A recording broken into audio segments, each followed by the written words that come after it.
This is the VOA Special English Health Report. An American program called the President's Emergency Plan for AIDS Relief helps millions of people infected with HIV, the virus responsible for AIDS.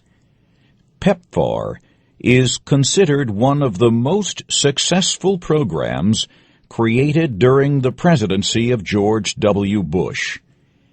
Its goal was to change HIV/AIDS from a death sentence to a disease that, while serious, could be treated. And for millions of people around the world, that is just what happened.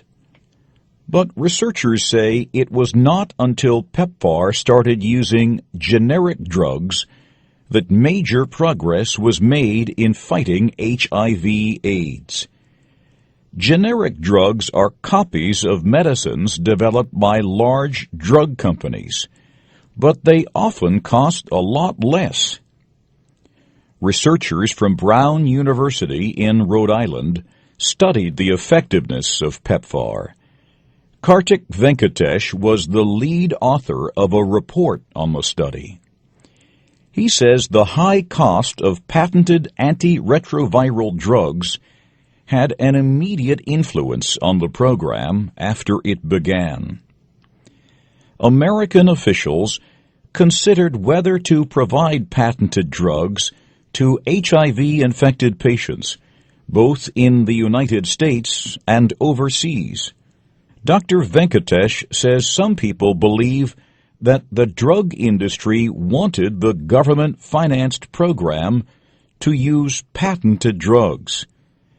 But generic drugs were shown to be effective in treating HIV as far back as 2003.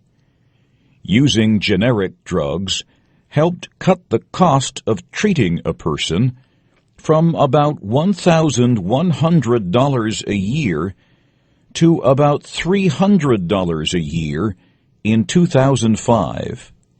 PEPFAR has also been able to save millions of dollars by reducing transportation costs. For example, using ships instead of airplanes to move the drugs. Dr. Venkatesh says the PEPFAR model could be used in the fight against other diseases as developing countries begin seeing health problems that until recently had only been seen in richer countries. There is a movement towards understanding that the real and perhaps potentially larger burden in the future is also going to be chronic diseases like cardiovascular disease, diabetes, cancer. And those are also diseases that require chronic, long-term medication. A lot can be learned from the experience about accessing generics for the treatment of HIV. The Brown University researchers have proposed creation of a plan for what they call the efficient and transparent purchase of generic drugs. Planners would include the United States, the World Health Organization, and the makers of generic drugs. And that's the VOA Special English Health Report. For transcripts, MP3s, and now PDFs of our programs for e-readers, go to voaspecialenglish.com. I'm Christopher Cruz.